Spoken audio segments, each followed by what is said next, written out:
My name is Brenda Miller. I'm counsel to Freedom Corp, which is the corporation and entity that represents the protesters that were in Ottawa in January and February of 2022. First, both of you, thank you for your service, and thank you for testifying here today. So I just want to begin by doing sort of a housekeeping matter from yesterday, but I'm going to use you folks to do that. If I can bring up document SSM.CAN.0000283_well.0001.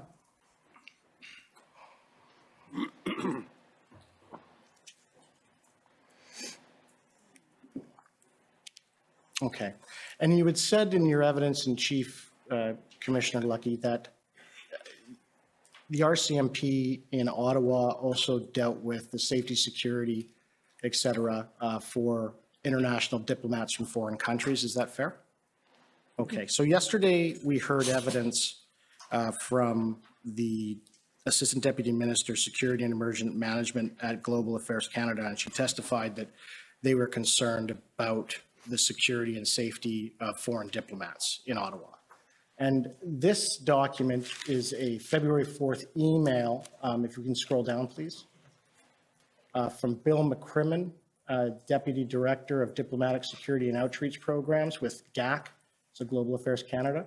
Are you familiar with Mr. McCrimmon? No. Right. And if you just want to take a moment, I'll read it to you. But in that email, he states on February 4th, the Office of Protocol has not been made aware officially of any significant concerns by the diplomatic community in the National Capital Region. Could you just read a little slower, please? Yeah. Linked to current ongoing demonstrations downtown Ottawa. The RCMP Protective Operation Assessment Unit advised that there is no particular concern at this time for the diplomatic community.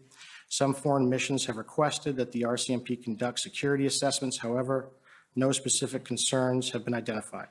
Several missions have informally raised issues and inconveniences with the Chief of Protocol that have been affecting their operations related to limited access to buildings, block streets, noise impeding their work, and the odor of diesel fumes. The Office of Protocol, in brackets, Diplomatic Security Liaison Unit, close brackets, remains in contact with the RCMP and will advise of any significant concerns affecting the diplomatic mission. And can you agree that as of February 4th, that was the assessment also of your office? I'd have to see our assessment, but if he's saying that the RCMP said that. Right, and I take it that though this is February 4th, this situation as described here remained the same throughout the whole protest, did it not? I can't speak for sure. I don't have any of the documents.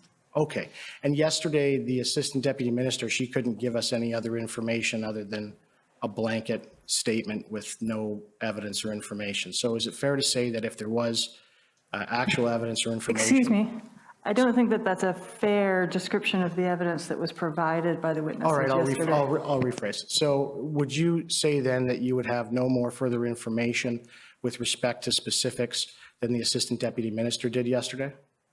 I don't know what the Assistant Deputy Minister said yesterday, but what I can say is I would have to look at the RCMP threat assessment documents or any of the requests to know what the threat environment was throughout the convoy, just to be fair.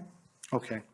Now, Commissioner Lucki, I'm going to ask some pointed questions on the next following set. Now, Commissioner Lucki, can you agree that under the RCMP Act, it doesn't provide sufficient independence from political, executive, and political interference from your office? Is that fair? Well, I assume it does, but others don't. Right. And you know that from your appointment as commissioner under Section 5 of the RCMP Act, that appointment is what's referred to at pleasure. You understand that? Yes. And you understand that that means that the governing council, on a recommendation from the political executive, the prime minister, cabinet, can remove you at any time at will without reason, right?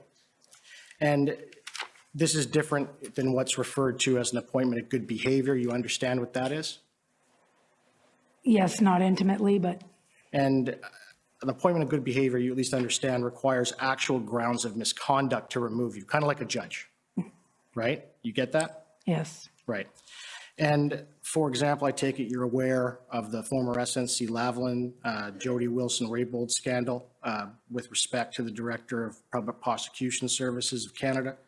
That Public Prosecution Services Director, you're aware that they're appointed at good behavior. They're not subject to being removed at will. You're aware of that? No, Okay. And you understand, I understand you have an understanding of the SNC Lavalin, Jody Wilson-Raybould scandal, though, do you not? yes, Right. And the issue with that is that the political executive trying to use Ms. Raybould-Wilson essentially tried to skirt the act with respect to advising prosecution services on how to conduct themselves. Is that fair? yes, I guess. Okay. I'm not intimately familiar with, Right. And the problem with that is that act, you know that any direction from the political executive via the Minister of Justice, the Attorney General, that seeks to compel the Director of Public Prosecution Services to do something, it has to be through the legislative process, and then whatever they direct them has to be published in a gazette within 6 months. Are you aware of that? no, All right. And you agree that your Office of Commissioner has no such safeguards, does it? no, And you know that the common law in policing is that you as commissioner and other chiefs of police throughout the country and the common law world really are to be 100% independent from the political executive. yes. And you agree with me that the political executive, I would say, though, we do get direction on the administration side of the policing, but not the operational side. right. And you can agree with me that the political executive should not be placing undue pressure on you or directing you what to do with respect to policing other than the administration part. Yes, Right. And it's true, and I'm not trying to poke, but it's public knowledge that previously the political executive has asked you to do certain things in investigations, such as release information that could undermine an investigation. You remember that? you'll have to be more specific of what you're referring to. You agree that happened when you were asked by federal ministers to release the form of firearms the RCMP in Nova Scotia knew were used in the mass shooting while the investigation was ongoing? Remember? But what are you referring to specifically? I'm referring to the issue with respect to releasing the forms of firearms for the purpose of furthering the legislation. There was no pressure to do that. Right. But the minister asked you to do it. No, the minister asked me if, in fact, the information about the firearms would be part of a media release. Right. And when He didn't ask me to put that in there. Right. And when it wasn't, there's the transcript and the recording with respect to that, that you had said to some of your colleagues, why couldn't this have been done? The minister asked for a small ask, why wasn't it done? That's not the context in which that was taken. Okay. Now, I take it that, would you agree that the executive branch of the federal government, both yourself and you, Deputy Commissioner, they tried to tell you what action to take during the protest, didn't they? Sorry, they asked us to what? They tried to tell you what actions to take in policing during the protest. Did they not? Absolutely not. Did they not ask you, they wanted you to take it over? No, Right. So the clerk of the Privy Council and you, Assistant Commissioner, did not have a phone call on February 3rd, 2022, recorded in your notes, where they said that we need to take this over. Yeah, but saying it and doing it is two different things. Right.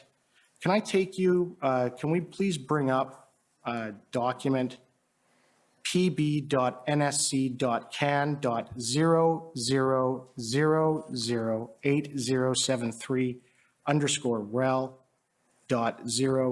pb.nsc.can.00008001.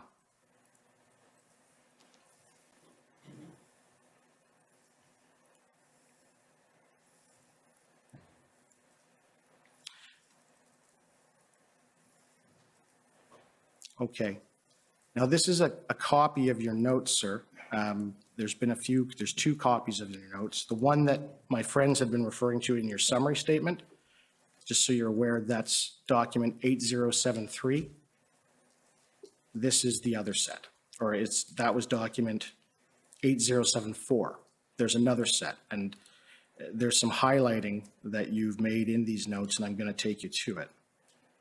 Beginning first, we'll go right to the February 3rd note.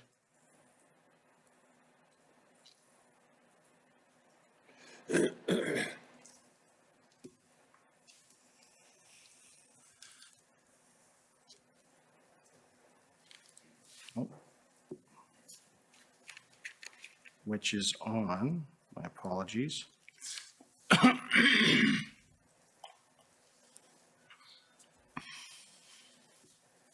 Fourth. I believe it's 19. If we can go to page 19, please. All right, so we'll begin at the top that says February 3rd. That's the note for the day. If we can scroll down.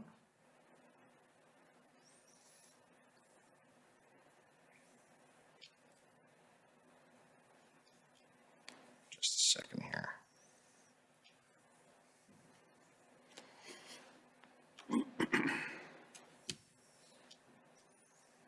Just keep going. No.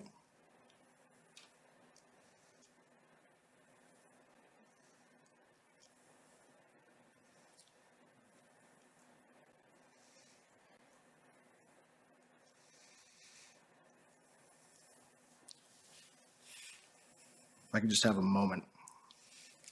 Sure.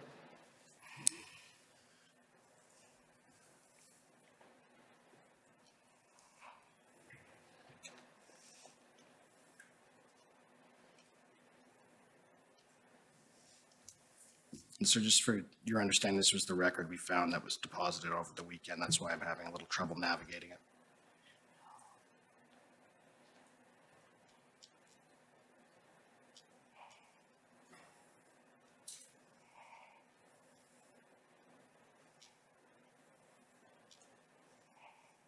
Okay, great. There's actually a second one. It's on page 19, I believe. That's the Min's call. Well, we'll start with this one. And this is the minister's call at, you can scroll up. Right, so 12:30. And that's the minister's call. And I take it that the Minister of Public Safety and the Minister of Emergency Preparedness is on that call with you? I would have to check the minutes, but I just have minister's call. Normally it would be Minister Menachino, sometimes Algabra, and I see Blair a little further down. That's correct. Right. So, and there it states, question, Mendocino's observations and non-policing response, seeing way more, or seeing way, can you tell me what that says? Saying way more traffic, can't make out the last word. Saying way more traffic. And does not seem to be a plan, must start with enforcement. So it tells you that, Yeah. right? And then Bill Blair, of course, that's the Minister of Emergency Preparedness. He's the former Chief of Police of Toronto, is that correct? That's correct. And he says the PM is increasingly concerned about how the city will deal with this. Is that right? According to my notes, not correct. Right. And so you agree that, you know, as a police officer, you're trained to take notes, right? Yeah. And you take notes of conversations and investigations contemporaneously to the investigation? Correct. And you write down relevant material matters that you want to remember later in time, right? Key points that I want to remember or brief up. Right. So it's fair to say that these things that you wrote down, this is what was said to you by those two ministers, correct? Yeah. Okay. And if we can scroll down to the next page, please. And this was already put in the other set of notes, but there I see that Minister Mendocino, he says to you that his colleagues feel unsafe going to the Hill. They feel, is that harassed, or what does that say? Feel harassed. Yeah. Yeah, Shorthand written. yeah. And then what is it, the second? Concern of Ottawa, central citizens, essential care. Counter protests. Counter protests. Right, okay. So if we can keep scrolling down, actually, I think I understand why I had it wrong, the date I had with respect to when you had the meeting with the clerk of the Privy Council is actually the 9th. So I'm going to take you down to February 9th. Let me just find that there.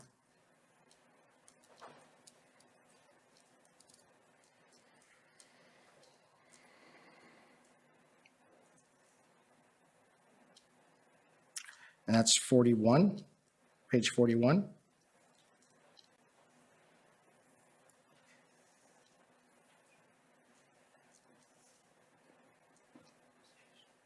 Or, yeah, so at the top there, you see that's the date, the 9th, and it says call with clerk, 800. And that's the clerk of the Privy Council, is that correct?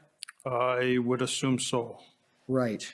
And you were there flushing out financials, financial compensation, employees' business, and PS, are you referring there as Peter Slawley or public safety? Let me just read it here.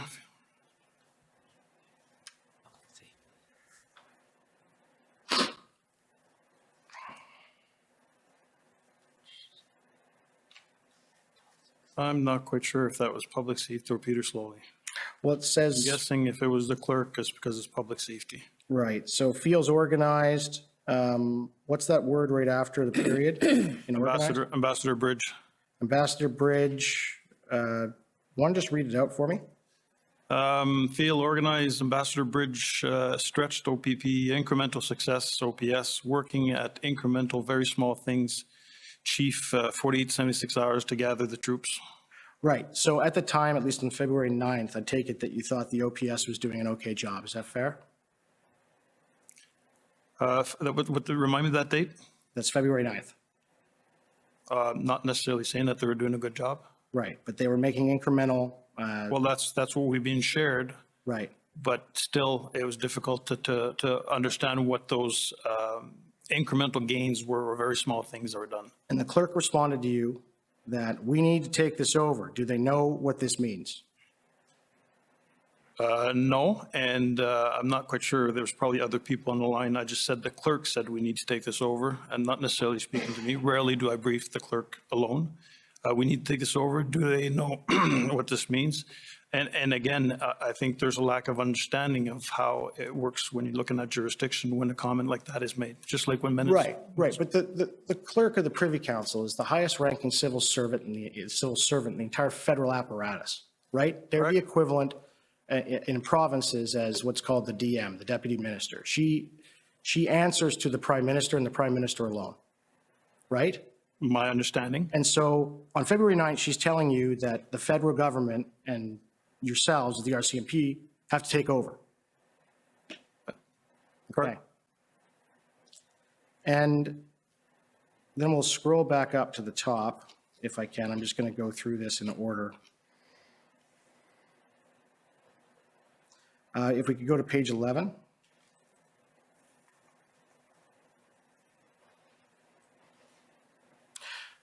So if you can scroll down there. And this is another briefing to the ministers, is that right? I see minister's brief, 1,300 hours, 3 points, yeah. Is that not what you're informing them, a police operational plan? They are being briefed on discussions that we've been having with OPS, or that OPS would share with us. So one of the concerns the commissioner said earlier, how is this going to end, when it's going to end, was asked frequently. For anything we had on the planning side, we'd brief up to the ministers to inform them that there is something that we don't always have access to, but there's discussions, that there's plans ongoing. Right. And is it not fair to say that throughout this protest, that the political executive and the executive branch of the federal government were asking you for operational plans and even asking you to give the operational plans of the OPS to them? So I will defer to the commissioner on this one, but my dealings with the deputy ministers and the ministers, never once did they ask for the operational plan. Okay. We kept them updated on the work that's being done. Commissioner, not quite sure if there's anything to add. We were never asked to give any operational plans. We did brief generally that there was a plan, but we never went into I didn't get briefed on the plan until February 10th, I think it was, or February 11th, but we didn't ever give them, they never asked for the plan. And can I take you down now to page 25? And if we can just go to the top of page 25, the first thing. What meeting is this? Pre-meet SBE? What date is that? This is from the 5th. Okay, so it's pre-meet SSE, assistance with Alberta, probably key things that we had to look at for the pre-meet with SSE. Okay. I'm not sure if it was internally or with deputy ministers. I'm not sure. Right, and if we can just scroll down to where it starts with OPP, and it states here that OPP offered its legal expert worked Ipperwash hearing that the OPS is priority for political reasons. So is that the offer from OPP? They offered the RCMP legal counsel because of political interference concerns they had? No, not at all. What that was is trying to muster the people together that had the expertise, that had the knowledge, that have worked on several key incidents. And in this case is the result of what came out of the Ipperwash inquiry to help them. Right, and that's to help the RCMP. No, it was to help the OPS, Ottawa Police Service. Okay, so, We were in assistance to Ottawa Police Service. right, and so the OPP had relayed to you that they had concerns with political interference. Yeah, I'm not quite sure why I put the pivoting for political reasons. I'm not quite sure why I put it there. Well, the Ipperwash proceeding was about that partly. And it's like one of the main things, and as I understand it, one of the main reasons that the political executive in Ontario wouldn't get involved in this matter, because it was against the principles set down in Ipperwash and police independence. So the OPP is offering legal experts to deal with police independence. And so why would they do that if they didn't have a concern with political interference, sir? So I'm not fully aware of the Ipperwash. I didn't read the report. And what I can say is that what was offered there from the OPP was just assistance with their person who worked on the Ipperwash inquiry for lessons learned. That's all I can say. I can't go in because those political reasons. All I know is they were offering up resources to assist. Okay. You're over your time already, so. Sir, this is 113 pages of notes. I would like a little bit of extra time. These notes were not dealt with in the statement of the witness because they are a different set than the ones that the commission had dealt with, which is 8074. These were not uploaded or provided to the parties until Remembrance Day, and we found them last night. Well, And I understand the commission wasn't able, in my view, to deal with these issues only because they were using another set of notes. And these notes are a contemporaneous outline and timeline of this witness's evidence of what happened. They are extraordinarily relevant material, and I would ask leave to be able to finish the examination.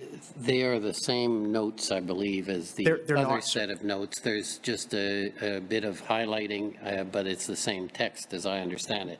But in any event, there are 16 other people who want to question this panel, and it's a matter of organizing your exam. I must say I didn't interrupt when you were examining about the proceedings in Nova Scotia, but Right. that was not exactly relevant for this hearing. Right. If I could take, if I could ask this, I'll finish up. If we could go to page 38 of this document.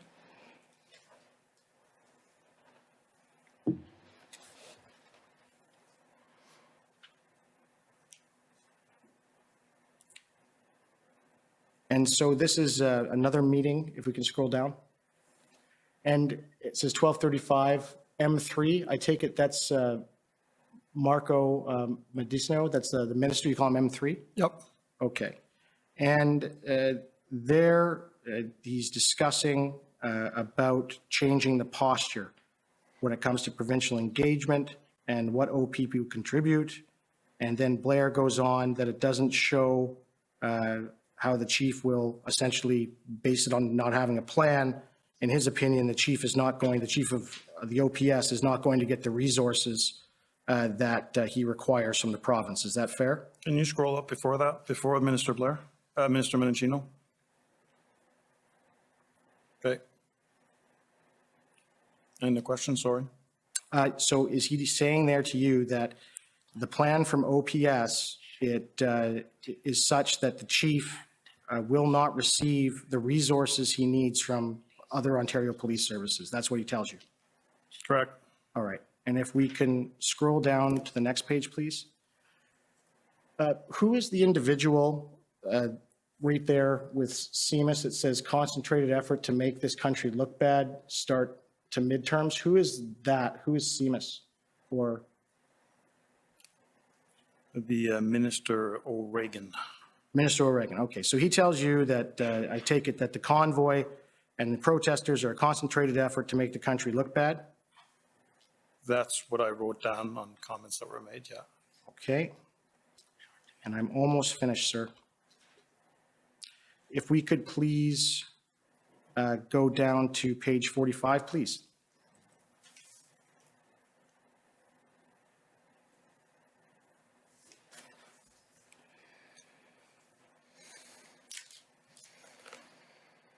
And scroll down.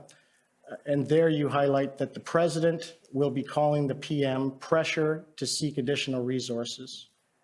Is that, who relayed that to you? That was in the call, the pressure to release additional resources. That's something that I put down in a sense that it was in relation to the Windsor Bridge, where there's concerns with the duration of the blockade, and I just put down seek additional resources ready to give to give the assistance required for it. So Right. And then just to page 49, please. If we can scroll down. So this is the meeting from the 10th of February with the minister's briefing. Again, that's the Minister of Public Safety and the Minister of Emergency Preparedness. And I take it that the Minister of Public Safety states to you that the intel they're getting is not sufficiently timely, is not sufficient or timely, and to stop the protests and setting this up, view what is the plan and different for Convoy. Can you read that last sentence there? different phases coming to the realization that we're not responding fast enough. And what Minister Menachino was alluding to is we had these slow rolls, more specifically in the province of Ontario, that without having the right information, they were able to set up before we even knew that they were going to do so. And then Minister Blair canvasses you, question if exercise some jurisdictional change. Is that speaking to the policing? You're taking on a role, is that fair? I'm not, it doesn't ring a bell. Okay. And if we can scroll down then just to the next page. And this is the Intel overview. Is this your words here or is it somebody else's? Can you just go up for a sec? That would be from someone else. Okay. And is it from, it says OPP on the side. Would it be fair to say that's Commissioner Morris? That would have been a meeting, I wrote down OPP and OACP, a meeting that I believe is a meeting with that was chaired by the Commissioner of the OPP with representatives of the Ontario Association of Chiefs of Police Association. All right. And was there anyone from the federal government at that meeting? Other than the RCMP was present, I'm not aware of anyone else. Okay. And the intelligence that Commissioner Morris provided you there is similar to what he's testified about before this commission, was that these were normal people and they were essentially resentment to the Trudeau government for COVID measures and multiple groups, et cetera, right? Yeah. Okay. And so can I take you down to, this is February 11th. Okay, you're going to have to wrap up. Okay. I've been, So I will go then right to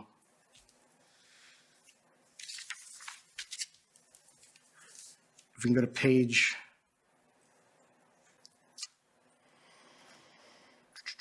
the one with, I believe it's the 13th. You actually had notes of the IRG meetings. 65. If we go to 65, please. Well, 64 first. And there, Minister Blair discusses throwing Ottawa under the bus.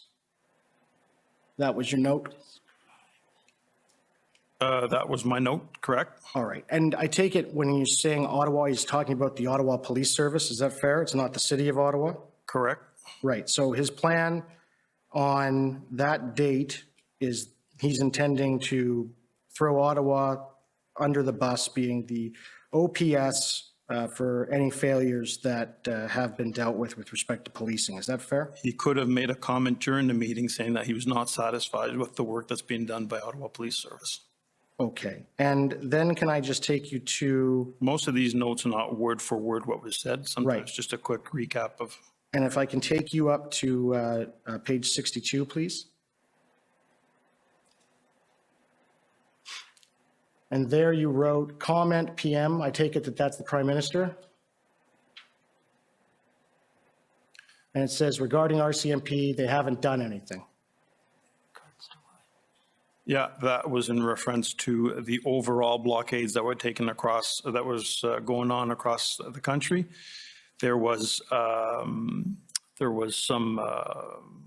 they were not displeased, but did not understand the flow, speed and flow, and what it takes when you're dealing with a demo. And that came across that they were not happy with how we were handling the different demos. Right, and this will be the last note. So page 67, please. And this is from the 14th at 9 o'clock. This is the National Security Intelligence Advisor that you're meeting with, I take it? That's correct. Right, and that's Jody Thomas? At the time, yes, it was Jody Thomas. Right, and I take it there that for whatever reason you're recording what she's saying, and there on one of the points, measures put out draconian. They will turn to us. Everyone is using their authority that's been given. RCMP taking advantage of authority. What was that about? Yeah, I'm not quite sure what I meant by that, tell you the truth. Measures putting out. Right, and from the, and just for you, Commissioner Lucki, in ending this, it is the fact that in the, Excuse me, you're not giving the witness a chance to read the notes. He said he's not sure what it says, and he's trying to read it, and you're moving on to something else. right, so. If you're going to ask the witness questions, then let him have a chance to I read can it, wait. please. I can wait, go ahead. Yeah, no, I don't have any more comments on that. I'm reading it, and Yeah, I'm not quite sure what it was meant. That's how I understood the evidence as well. So Commissioner Lucki, you were present for both the February 13th IRG as well as the February 14th cabinet meeting?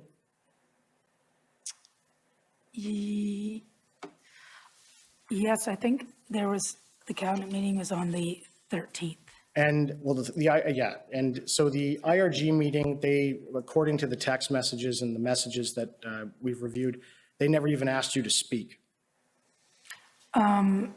Not on the, definitely not at the cabinet meeting, and what I did do, I don't think I spoke at either. I thought I did because I had speaking notes, but I did brief the minister before that meeting. Right, and the minister never asked you what your opinion was with respect to whether or not there was a Section 2 CSIS Act security threat, is that correct?